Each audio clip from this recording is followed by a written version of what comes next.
Hello বন্ধুরা, নিয়ে আসলাম আলু ওলকপি মাছের মাথার রেসিপি। ওলকপিগুলো বেশ বড় বড় ছিল, বড় হলেও নরম ভিতরটা একদম। এখানে কেটে রেখে দিয়েছি আলু ওলকপি।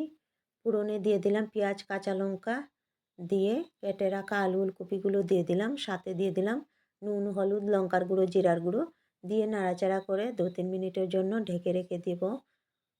ঢাকনাটা সরিয়ে এখন নাড়াচাড়া করে দিয়ে দেব জল। এই রেসিপিটা খুবই সুন্দর হয় খেতে, কম মশলার মধ্যে, মশলা একদম কম। সাথে টমেটোটাও দিয়ে দিয়েছি বন্ধুরা।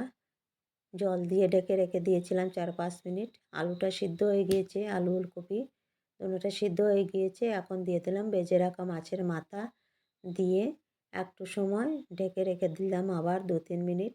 ঢাকনাটা সরিয়ে নাড়াচাড়া করে ধনেপাতা দিয়ে নামিয়ে নিলাম। বন্ধুরা, কেমন হলো আমার এই রেসিপিটা বলবেন।